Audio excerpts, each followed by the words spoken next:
So, if you have ever felt like you are falling short of your potential and you are living a version of life that doesn't quite feel right, then this video is for you. This video could be your turning point because I implemented all these changes in my own life and I have seen a huge change. So, stick around till the end and I'll walk you through a complete transformation blueprint backed by psychology, neuroscience, and some hard earned life lessons. Okay, so without any further delay, let's just directly jump into the video.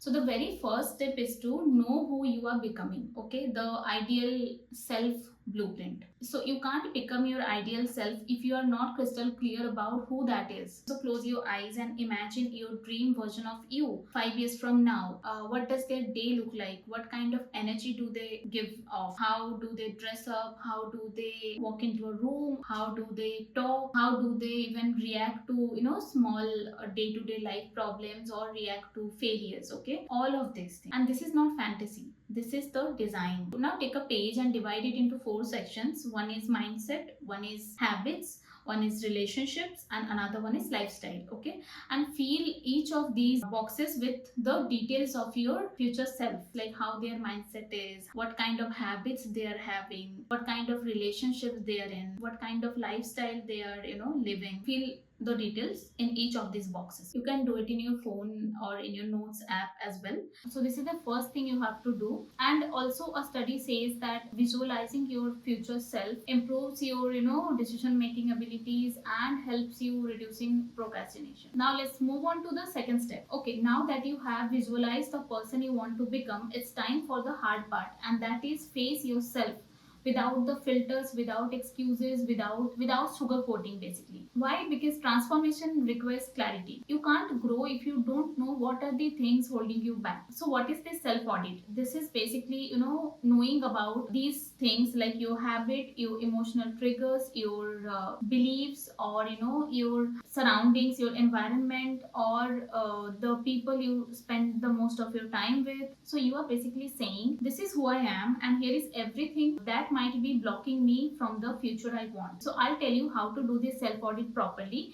And for this, what you need to do, you have to answer these questions honestly. The first question goes like, what are my recurring habits that are not helping me? Like, do I scroll endlessly in the night time and then complain that I'm tired? Or do I say yes to things which I resent later? Do I constantly delay starting something that I always wanted to start? Now the second question goes like, what beliefs do I hold that limit me? For example, I am not good with money, or I don't come from a rich family, or I'm not confident like others, or I'm not confident like this person, or people like me don't make it that big in this field. Any kind of limiting beliefs you have to write it down under this question. These are called limiting beliefs that mostly are inherited from our childhood traumas or past experiences, and that run your life unless you change them. So that was the second question.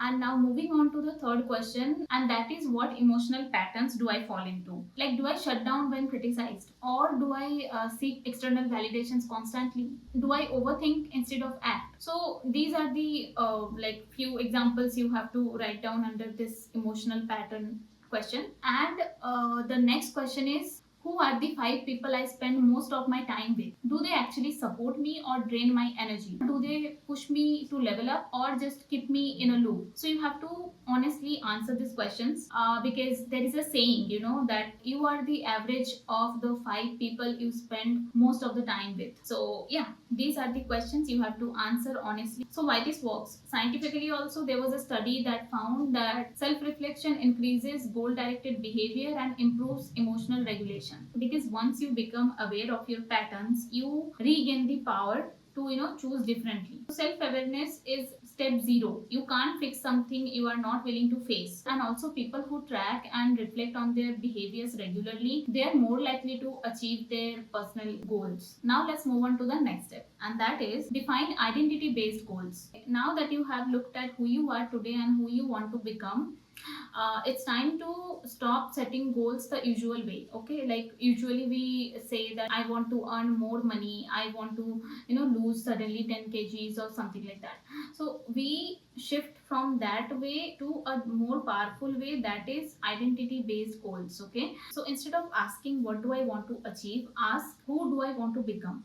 Because once you decide the person you want to become, your actions will automatically naturally align with that identity. For example, you have to shift your mindset from something like I want to run a marathon to I am someone who runs daily, despite the problems, or despite my mood, or things like that. Or from something like I want to start a YouTube channel to I am somebody who does it constantly, who uploads constantly every week. So psychologically, how it works? When you set identity-based goals, your brain starts working backwards. It asks, if I'm this kind of person, how do I behave? It then aligns your habits, self-talk, and your actions with that new identity. Because when you say that I'm someone who keeps promises to myself, your mind starts building a track record. Now the next step is to rewire your self-talk from criticizing to coaching yourself. When you speak to yourself, don't talk negatively, like I'm not meant for this, I always mess this up, I always miss things. These are negative self-talk which creates self-fulfilling prophecy. Now let's talk in a way which is in a coaching style language. Okay, instead of saying I always mess things up, you have to talk like, yeah, I have been through these things, I can handle this also. Okay, you have to change your language or self-talk that yeah, I have been through this and I can handle this as well. Or what can I learn from this experience? If it is a new problem or new thing you are dealing with, you have to understand that you might encounter that same kind of problem later on your life as well. So you just have to talk like, this is not something I'm liking, but what can I learn from this? Or if you fail at something, you don't criticize yourself that I'm not meant for this, I always tend to fail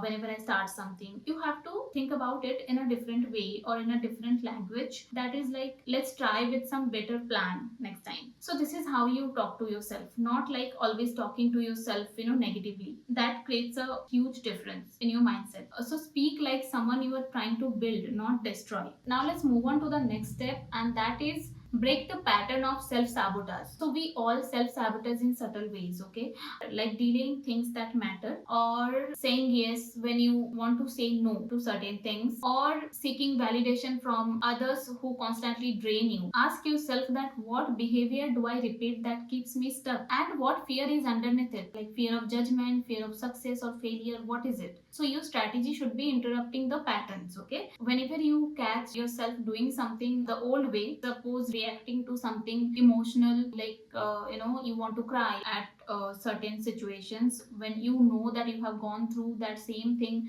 over the past 6 months or over the past 1 year, do something different physically, like stand up and go outside, or start breathing, or do something, but do not indulge in the same behavior. I mean, if you want to cry at something, yeah, cry, but not over something which you already have cried 1,000 times. If you really want to break the pattern, you can't behave the same way, because you are experienced now, right? You can't just sit in silence and cry over things that are not in your control anymore. Instead, you just go out, you just do something else. Even if you go and start walking, face people, and do something differently. Okay, that you have to figure out what you want to do instead of doing that same thing over and over again. So it might sound small, but it retrains your nervous system, and that's how you break the pattern. Now let's move on to the next step, and that is you have to master tiny habits that make the big you. So massive change is not something you build overnight. Okay, you have to build it brick by brick. You have to master few tiny habits, like 2 minutes of meditation before going to the bed, or 1 minute of taking cold shower, or 5 minutes of some doing some breathing exercises, or some movements in your home only, reading 5 pages per day, journaling about your day, or doing something hard in the morning. So these are few tiny habits which really build the bigger you. When you start doing these things, you actually see the results. Okay, and it's not about who you want to become, it's about who you become in the process, not the finish line. Moving on to the next step, and that is design your environment like a, like a life architect. Willpower is overrated, environment is everything. For example, if you want to eat clean, then buy fruits instead of buying a lot of chips. Or if you want to save money, then unfollow all those influencers or don't take their things seriously who promote buying a lot of products, a lot of unnecessary products. Or if you want to stay focused, then you have to keep your phone aside or keep your phone in another room when you are doing something important, because obviously it will distract you and you will be in that loop again of scrolling your phone like endlessly. So these are the environmental changes you have to do. So more than motivation, visual cues influence your habits. Now let's move on to the next step, and that is become friends with discomfort. Growth is never supposed to be easy. You will always feel the hardships when you are trying something new, it's not happening, you are starting to lose weight, it's tough, everything is tough. Whenever there is growth involved, the thing would be tough. Okay, it's not your usual thing that you are just dreaming about having a life that somebody else is having.